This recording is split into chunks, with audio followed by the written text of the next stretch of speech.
त्वमेव मम साधनासि साध्या त्वमेव त्वं साधिकासि मातस्त्वमेव मम साधनासि साध्या त्वमेव त्वं साधिकासि साध्या त्वमेव त्वं साधिकासि चराचरितं खलु व्यापितासि चतुर्दिशं तं खलु सुस्थितासि चराचरितं खलु व्यापितासि चतुर्दिशं तं खलु सुस्थितासि त्वं सच्चिदानन्दमयी श्रुतासि सर्वत्र देवी त्वं पूजितासि मातस्त्वमेव मम साधनासि साध्या त्वमेव त्वं साधिकासि साध्या त्वमेव त्वं साधिकासि इन्द्रश्च मित्र वरुणश्च वायु अग्निश्च सोमा सवितारुणस्त्वं इन्द्रश्च मित्र वरुणश्च वायु अग्निश्च सोमा सवितारुणस्त्वं लीलायश्च मातं मरुतश्च रुद्र पिता च माता मम बन्धुश्चासि मातस्त्वमेव मम साधनासि साध्या त्वमेव त्वं साधिकासि अज्ञानतानाशयदेवी बुद्धो प्रकाशं कुरु मे प्रभुत्वम् अज्ञानतानाशयदेवी बुद्धो प्रकाशं कुरु मे प्रभुत्वम् भक्तिं च प्रीतिं मयि वर्धयाव हृदि स्थिता त्वं मम सुप्रियासि मातस्त्वमेव मम साधनासि साध्या त्वमेव त्वं साधिकासि साध्या त्वमेव त्वं साधिकासि साध्या त्वमेव त्वं साधिकासि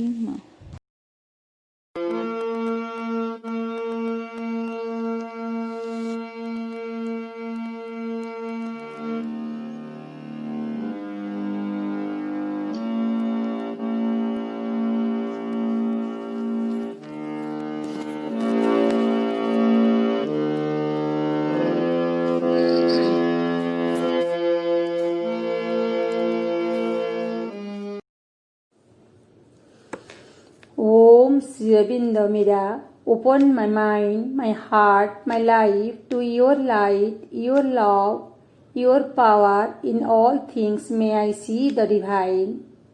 Om Anandamayi Chaitanyamayi Satyamayi Parame କରୁଣାମୟୀ ମା ପରମ ପ୍ରଭୁ ଶ୍ରୀ ଅରବିନ୍ଦ ଏହି ଅନଲାଇନ୍ ପାଠଚକ୍ରର ସମସ୍ତ ଶୁଭେଚ୍ଛୁ ବୃନ୍ଦଙ୍କୁ ମୋର ଆନ୍ତରିକ ପ୍ରଣାମ ଓ ଶୁଭେଚ୍ଛା। ପ୍ରଥମେ ମୁଁ ପ୍ରଭୁ ଓ ମାଙ୍କ ଚରଣ କମଳରେ କୃତଜ୍ଞତା ଜ୍ଞାପନ କରୁଛି ମୋତେ ଏହି ପାଠଚକ୍ରରେ କିଛି କହିବାକୁ ସୁଯୋଗ ଦେଇଥିବାରୁ। ଯୋଗପଥରେ ଅଗ୍ରସର ହେବାକୁ ହେଲେ କିପରି ମାଙ୍କ ନିକଟରେ ନିଜକୁ ସମର୍ପଣ କରିବାକୁ ହେବ ସେ ବିଷୟରେ ମୁଁ କିଛି କହିବି। ଯୋଗର ଅର୍ଥ ଭଗବାନଙ୍କ ସହିତ ମିଳନ ଏବଂ ଏହି ମିଳନ ହୁଏ ସମର୍ପଣ ଦ୍ୱାରା। ସମର୍ପଣ ଅର୍ଥ ହେଉଛି ଜୀବନର ସବୁ କିଛିକୁ ଭଗବାନଙ୍କୁ ବା ମାଙ୍କୁ ଦେଇଦେବା। ଏହାର ଭିତ୍ତିଭୂମି ହେଲା ଭଗବାନଙ୍କ ଚରଣରେ ଆତ୍ମଦାନ। ତୁମେ ଯଦି ନିଜକୁ ସମର୍ପିତ ନ କର ତେବେ ଯୋଗ ସାଧନା କରିବାର ପ୍ରଶ୍ନ ଉଠୁନାହିଁ। ନିଜକୁ ପ୍ରଥମେ ସମର୍ପିତ କରିବା ପରେ ଅନ୍ୟ ସବୁ କିଛି ସ୍ୱାଭାବିକ ଭାବରେ ଘଟିଥାଏ, କାରଣ ସମସ୍ତ ପ୍ରକ୍ରିୟା ସମର୍ପଣରୁ ହିଁ ଆରମ୍ଭ ହୋଇଥାଏ। ଆରମ୍ଭରେ ତୁମେ ଏହି ସମର୍ପଣ ସାଧାରଣ ଭାବେ କର, ଯେପରିକି ଥରେ କହିଦେଲେ ଯେ ସମର୍ପଣ ହୋଇଗଲା ତୁମେ କୁହ, ମୁଁ ଭଗବାନଙ୍କ ସେବକ, ମୋ ଜୀବନ ନିଃଶେଷରେ ଭଗବାନଙ୍କ ଚରଣରେ ଅର୍ପିତ। ମୋର ସମସ୍ତ ଚେଷ୍ଟା ଭାଗବତ ଜୀବନ ପ୍ରାପ୍ତି ସକାଶେ। ଏହା ପ୍ରଥମ ପଦକ୍ଷେପ ହୋଇପାରେ, କିନ୍ତୁ ଏହା ଯଥେଷ୍ଟ ନୁହେଁ। ଯେତେବେଳେ ତୁମେ ସଂକଳ୍ପ ନେଇସାରିଛ ଓ ତୁମେ ସ୍ଥିର କରିସାରିଛ ଯେ ତୁମର ସମସ୍ତ ଜୀବନ ଭଗବାନଙ୍କୁ ଦେଇଦେବାକୁ, ସେତେବେଳେ ତୁମକୁ ପ୍ରତ୍ୟେକ ମୁହୂର୍ତ୍ତରେ ଏହା ହିଁ ମନେ ରଖିବାକୁ ହେବ ଏବଂ ଜୀବନର ପ୍ରତ୍ୟେକଟି ଖୁଣ୍ଟିନାଟି ବସ୍ତୁରେ ସେହି ସଂକଳ୍ପକୁ ପୂର୍ଣ୍ଣ କରିବାକୁ ହେବ। ପ୍ରତି ପଦରେ ତୁମେ ଅନୁଭବ କରିବ ଯେ ତୁମର ଭଗବାନଙ୍କ ସକଳ କର୍ମ, ସକଳ ଭାବନାରେ ସର୍ବଦା ତୁମର ଏହି ଅନୁଭୂତି ରହିବା ଉଚିତ ଯେ ତୁମ ମଧ୍ୟ ଦେଇ ଭାଗବତ ଚେତନା କାର୍ଯ୍ୟ କରୁଛି। ତୁମ ନିଜର ବୋଲି ଆଉ କିଛି ରହିବ ନାହିଁ। ତୁମର ଅନ୍ତର୍ବୋଧ ହେବ ଯେ ସବୁ କିଛି ଆସୁଛି ଭଗବାନଙ୍କ ଠାରୁ ଏବଂ ସେହି ସବୁକୁ ତାଙ୍କ ଚରଣରେ ପୁଣି ଅର୍ପଣ କରିବାକୁ ହେବ। ଯେତେବେଳେ ତୁମର ଏହି ଉପଲବ୍ଧି ହେବ, ସେତେବେଳେ ଅତି ସାମାନ୍ୟ ବସ୍ତୁ ପର୍ଯ୍ୟନ୍ତ ଯାହାକୁ ତୁମେ କେବେ ବି ଦୃଷ୍ଟି ଦେଇନଥିଲ ବା ଯତ୍ନ କରିନଥିଲ, ତାହା ଆଉ ନିରର୍ଥକ ବା ସାମାନ୍ୟ ବୋଲି ମନେ ହେବ ନାହିଁ, ବରଂ ଗଭୀର ଅର୍ଥପୂର୍ଣ୍ଣ ବୋଧ ହେବ ଏବଂ ତୁମ ସାମ୍ନାରେ ତାହା ଗୋଟିଏ ବିସ୍ତୃତ ବିଶାଳ ଊର୍ଦ୍ଧ୍ୱତନ ଦିଗନ୍ତ ଖୋଲିଦେବ। ତୁମେ ସାଧାରଣ ଭାବେ ଯେଉଁ ସମର୍ପଣ କର, ତାହାକୁ ପ୍ରତ୍ୟେକ ଛୋଟ ଛୋଟ କାର୍ଯ୍ୟରେ ସାର୍ଥକ କରିବାକୁ ହେଲେ ତୁମକୁ ଏହା ହିଁ କରିବାକୁ ହେବ। ସର୍ବଦା ହିଁ ଭଗବାନଙ୍କ ସାନ୍ନିଧ୍ୟରେ ବାସ କରିବ। ସବୁ ସମୟରେ ଏହି ଅନୁଭୂତି ମଧ୍ୟରେ ବାସ କରିବ ଯେ ତାଙ୍କ ଉପସ୍ଥିତି ତୁମକୁ ଚାଳିତ କରୁଛି ଏବଂ ତୁମେ ଯାହା କରୁଛ ତାହା ସେ କରାଉଛନ୍ତି। ତୁମର ସକଳ ଗତିବୃତ୍ତିକୁ ସମର୍ପଣ କର। କେବଳ ମନର କ୍ରିୟା, ଭାବନା, ଅନୁଭୂତି ନୁହେଁ, ଏପରିକି ଭୋଜନ କରିବା ପରି ସାଧାରଣରୁ ଅତି ସାଧାରଣ ଏବଂ ବାହ୍ୟ କ୍ରିୟା ପର୍ଯ୍ୟନ୍ତ ବି ଯେତେବେଳେ ତୁମେ ଭୋଜନ କର, ସେତେବେଳେ ତୁମେ ଅନୁଭବ କରିବ ଯେ ତୁମ ମଧ୍ୟ ଦେଇ ଭଗବାନ ହିଁ ଭୋଜନ କରୁଛନ୍ତି। ତୁମେ ଜ୍ଞାନ କିମ୍ବା ଭକ୍ତି ମାଧ୍ୟମରେ ସମର୍ପଣ କରିପାର। ତୁମ ମଧ୍ୟରେ ହୁଏତ ଏକ ଦୃଢ଼ ସ୍ୱତଃସ୍ଫୂର୍ତ୍ତ ବୋଧଶକ୍ତି ସ୍ଥାନ ନେଇପାରେ ଯେ ଏକମାତ୍ର ଭଗବାନ ହିଁ ସତ୍ୟ ତଥା ଏପରି ଏକ ଉଜ୍ଜଳ ନିଶ୍ଚିତ ବିଶ୍ୱାସ ରହିଥାଇପାରେ ଯେ ଭଗବାନଙ୍କ ବ୍ୟତୀତ ତୁମେ ଚଳିପାରିବ ନାହିଁ କିମ୍ବା ତୁମ ମଧ୍ୟରେ ଏକ ସ୍ୱତଃସ୍ଫୂର୍ତ୍ତ ଭାବନା ଆସିପାରେ। ଏହି ଜୀବନଧାରା ହିଁ ସୁଖୀ ହେବାର ଏକମାତ୍ର ଉପାୟ। ଅଥବା କେବଳ ମାତ୍ର ଭଗବାନଙ୍କର ହୋଇଯିବା ନିମିତ୍ତ ଏକ ଦୃଢ଼ ଚୈତ୍ୟ ଅଭିପ୍ସା ଜାଗ୍ରତ ହୋଇପାରେ। ମୁଁ ମୋ ନିଜର ନୁହେଁ ବୋଲି କହି ତୁମେ ତୁମର ସତ୍ତାର ଦାୟିତ୍ୱ ସତ୍ୟକୁ ହିଁ ଦେଇଥାଅ। ଏଇଠାରୁ ହିଁ ସମର୍ପଣ ଆରମ୍ଭ ହୁଏ। ମୁଁ ଭଲ, ମନ୍ଦ, ଅନ୍ଧକାରାଚ୍ଛନ୍ନ ଓ ଆଲୋକିତ ବିଭିନ୍ନ ଗୁଣାବଳୀର ସମାହାର ଏକ ପ୍ରାଣୀ ମାତ୍ର। ମୁଁ ନିଜେ ଯାହା ଠିକ୍ ସେହି ଭାବରେ ନିଜକୁ ତୁମ ନିକଟରେ ସମର୍ପଣ କରୁଛି। ମୋର ସମସ୍ତ ଉତ୍ଥାନ ପତନ, ଦ୍ୱନ୍ଦ୍ୱାତ୍ମକ ସମସ୍ତ ପ୍ରବଣତା ଓ ଗତିବୃତ୍ତି ସହିତ ତୁମେ ମୋତେ ଗ୍ରହଣ କର। ତୁମର ଯାହା ଇଚ୍ଛା ମୋତେ ନେଇ ତାହା ହିଁ କର। ତୁମର ଆତ୍ମଦାନ ସମୟରେ ତୁମର କେନ୍ଦ୍ରୀୟ ସଂକଳ୍ପର ଚାରିପାଖରେ ତୁମେ ତୁମର ସମଗ୍ର ସତ୍ତାକୁ ଦେଇଦିଅ। ସମର୍ପଣର ଆଉ ଏକ ଗୁରୁତ୍ୱପୂର୍ଣ୍ଣ ଦିଗଟି ହେଉଛି ତୁମ ଚରିତ୍ରର ସମର୍ପଣ, ତୁମ ବଞ୍ଚିବାର ଧାରାର ସମର୍ପଣ, ଯାହାଦ୍ୱାରା ଏସବୁରେ ପରିବର୍ତ୍ତନ ଆସିପାରିବ। ଯଦି ତୁମେ ତୁମ ନିଜ ପ୍ରକୃତିକୁ ସମର୍ପଣ ନ କର, ତେବେ ପ୍ରକୃତି ଆଦୌ ପରିବର୍ତ୍ତନ ହେବ ନାହିଁ। ତୁମର କିଛି ନିର୍ଦ୍ଦିଷ୍ଟ ପ୍ରକାରର ବୁଝାମଣା ରହିଛି, ନିର୍ଦ୍ଦିଷ୍ଟ ପ୍ରତିକ୍ରିୟା ରହିଛି, ନିର୍ଦ୍ଦିଷ୍ଟ ପ୍ରକାର ଅନୁଭବ ରହିଛି, ଉନ୍ନତି କରିବାର ନିର୍ଦ୍ଦିଷ୍ଟ ଧାରା ମଧ୍ୟ ରହିଛି। ସର୍ବୋପରି ଜୀବନକୁ ଦେଖିବାର ବିଶେଷ ଭଙ୍ଗୀ ଓ ଜୀବନରୁ କିଛି ନିର୍ଦ୍ଦିଷ୍ଟ ଆଶା ବି ରହିଛି, ଯେଉଁ ସବୁକୁ ତୁମକୁ ସମର୍ପଣ କରିବାକୁ ହେବ। ଅର୍ଥାତ୍ ତୁମେ ଯଦି ଭାଗବତ ଆଲୋକ ପ୍ରାପ୍ତ କରିବାକୁ ଚାହଁ ଓ ରୂପାନ୍ତରିତ ହେବାକୁ ଚାହଁ, ତେବେ ତୁମର ବଞ୍ଚିବାର ଧାରାକୁ ସମ୍ପୂର୍ଣ୍ଣ ଭାବରେ ସମର୍ପଣ କରିବାକୁ ହେବ। ଏହାକୁ ଖୋଲିଦିଅ ଓ ସମର୍ପଣ କର। ଏହାକୁ ଯେତେ ଦୂର ସମ୍ଭବ ସେତେ ଦୂର ଗ୍ରହଣଶୀଳ କରି ଗଢ଼ି ତୋଳ।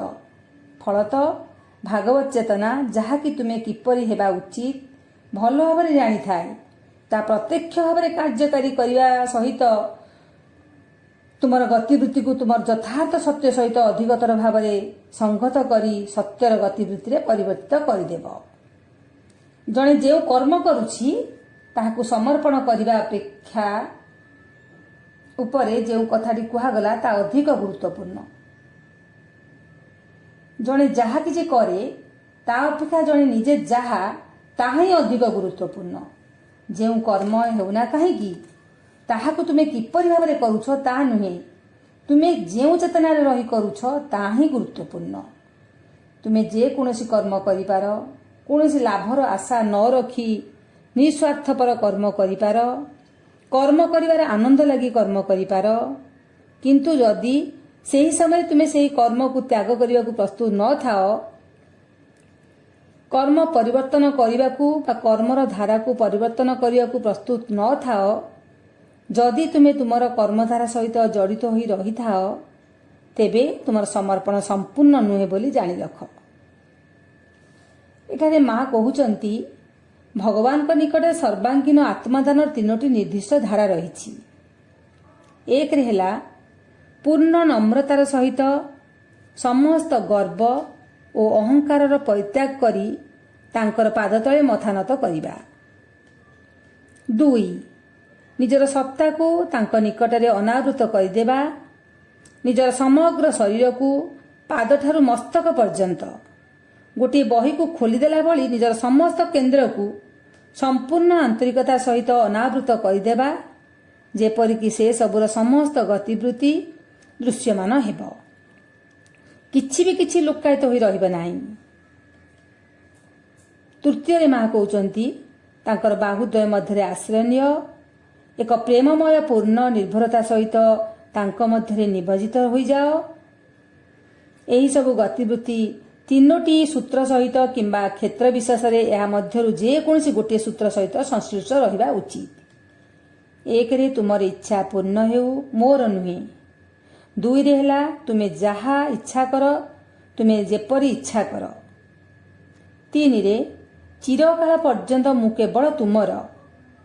ସାଧାରଣତଃ ଯେତେବେଳେ ଏହି 3ଟି ଗତିବୃତ୍ତିକୁ ଯଥାର୍ଥ ଭାବରେ ଅନୁସରଣ କରାଯାଏ, ତେବେ ଏହା ସହିତ ପୂର୍ଣ୍ଣ ଏକତ୍ୱବୋଧ ଆସିଥାଏ, ଅହଙ୍କାରର ବିନାଶ ହୋଇଥାଏ ଏବଂ ଏହା ଏକ ସ୍ୱର୍ଗୀୟ ଆନନ୍ଦକୁ ଉନ୍ମୋଚିତ କରିଥାଏ। ଯଦି ତୁମେ ନିଜକୁ ପୁରାପୁରି ଭଗବାନଙ୍କୁ ଦେଇଦିଅ ଓ ତା ବଦଳରେ କିଛି ବି ମାଗ ନାହିଁ, ଯଦି ତୁମେ ତୁମର ଚେତନାକୁ ଭଗବାନଙ୍କ ଠାରେ ମିଶାଇ ଦିଅ, ଏହା ତୁମ ଜଞ୍ଜାଳର ସମାପ୍ତି ଆଣିଦେବ। କିନ୍ତୁ ତୁମର ସମର୍ପଣ ହେବା ଉଚିତ ସାମଗ୍ରିକ ଓ ନିଃସର୍ତ୍ତ, ଯାହା କୌଣସି ପ୍ରକାର ମୂଲଚାଲ କରିନଥାଏ ଓ ଏଥିରେ ତୁମର ସମସ୍ତ କାମନା ବାସନା, ଚାହିଦା, ତୁମର ପ୍ରିୟ ଅପ୍ରିୟ ସମସ୍ତ ବସ୍ତୁ, ତୁମର ଇଚ୍ଛା, ତୁମର ସଂକଳ୍ପ ତଥା ସେ ସବୁ କିଛି ରହିବା ଆବଶ୍ୟକ ଯାହା ତୁମର କ୍ଷୁଦ୍ର ବ୍ୟକ୍ତିତ୍ୱକୁ ଗଠନ କରିଥାଏ।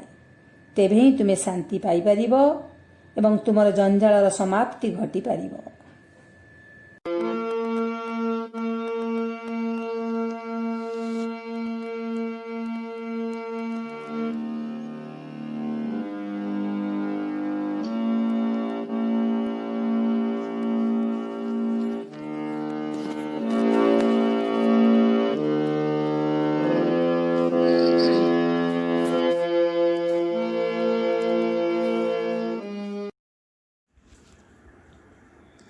परमोच्च प्रभु सत्य नित्य तमेव केवलम अनुवर्ता महे सत्यम अनुजीवाम केवलम।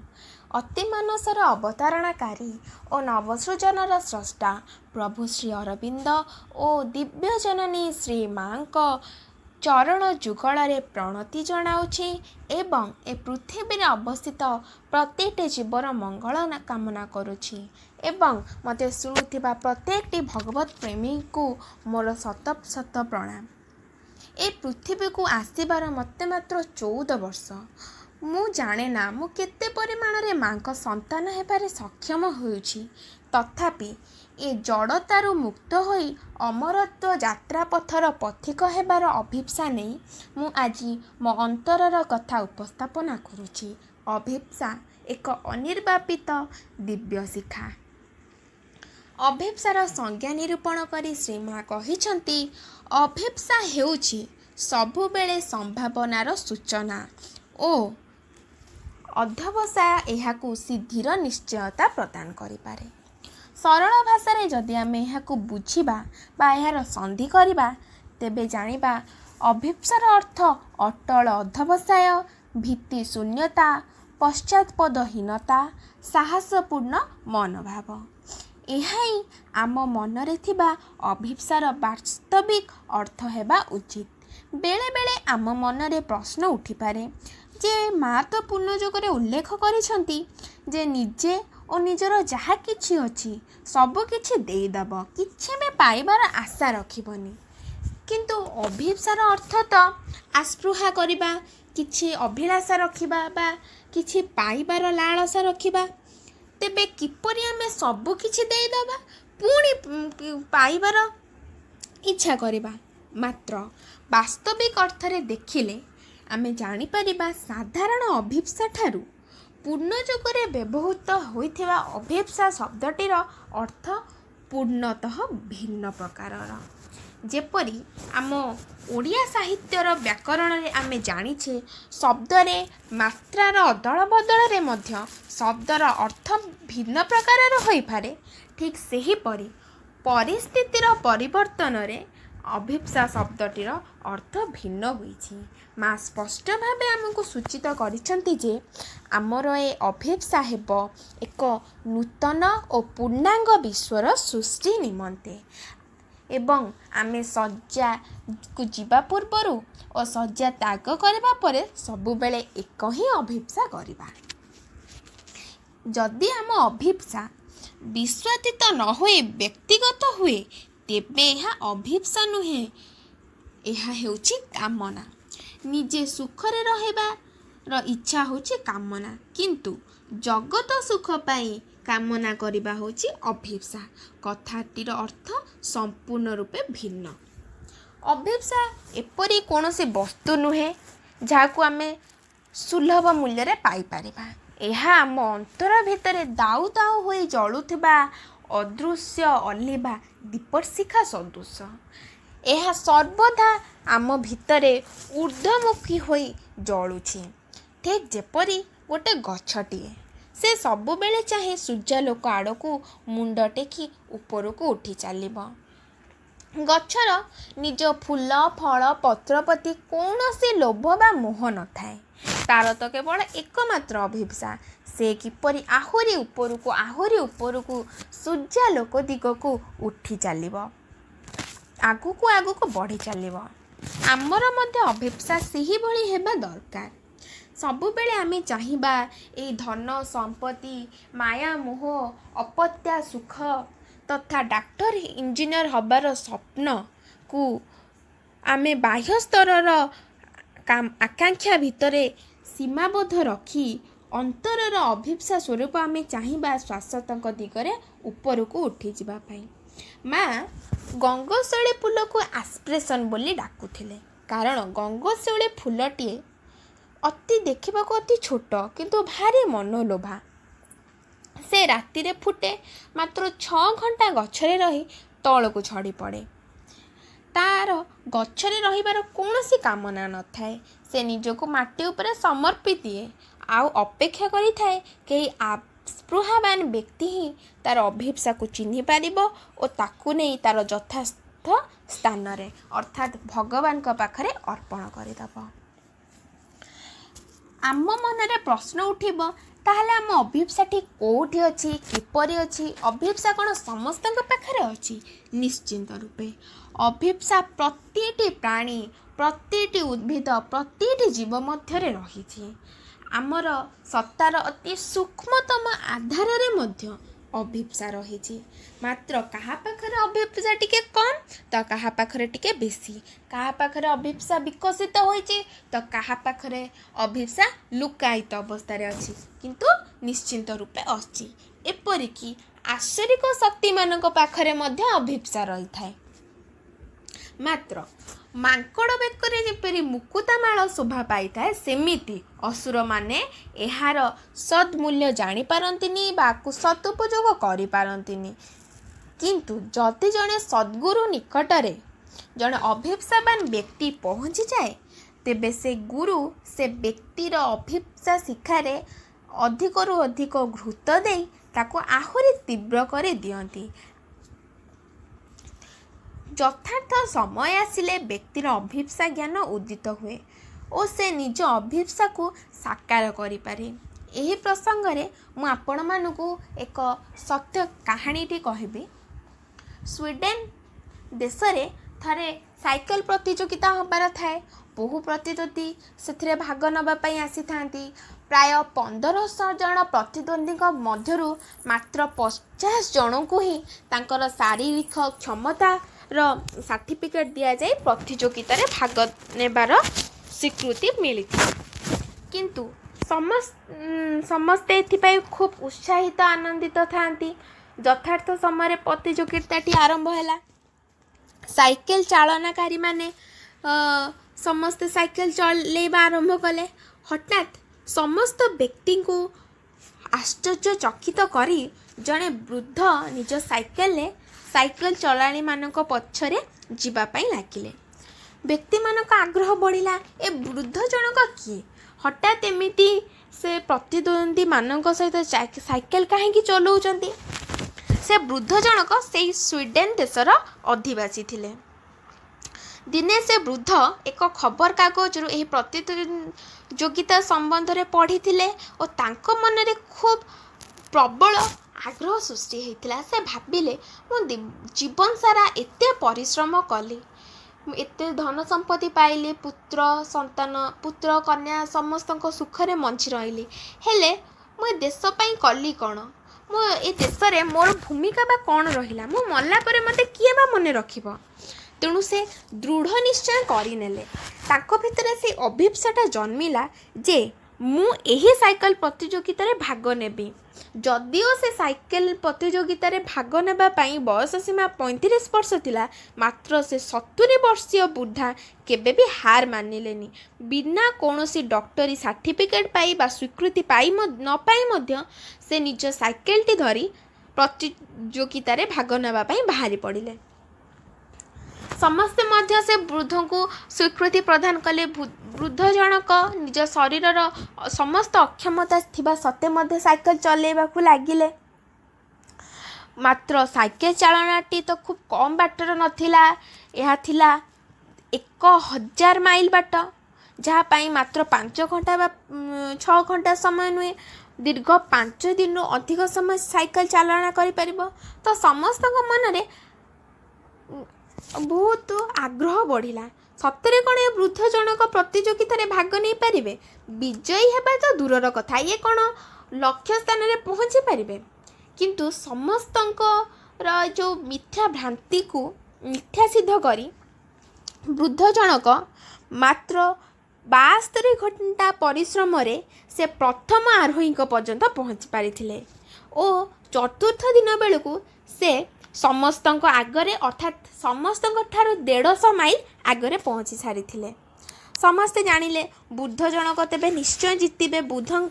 ବୃଦ୍ଧ ଜଣକ ମନରେ ମଧ୍ୟ ଖୁବ୍ ଆଗ୍ରହ ଉଦ୍ଦୀପନା ଆହୁରି ତୀବ୍ରତର ହେବାକୁ ଲାଗିଲା। ତାଙ୍କ ଅଭିପ୍ସା ଆହୁରି ତୀବ୍ର ହେବାକୁ ଲାଗିଲା। ତାଙ୍କ ଆଖି ଆଗରେ କେବଳ ନାଚି ଉଠୁଥାଏ ବିଜୟ ମଞ୍ଚ, ବିଜୟ ଟିକା। ତାପରେ ସେ ଆଗକୁ ଯିବାକୁ ଲାଗିଲେ। ତେବେ ସେ ପହଞ୍ଚିବା ହେଇଗଲେଣି ଆଉ ମାତ୍ର ଅଧ ମାଇଲ ବାଟ। କିନ୍ତୁ ଏ କ'ଣ?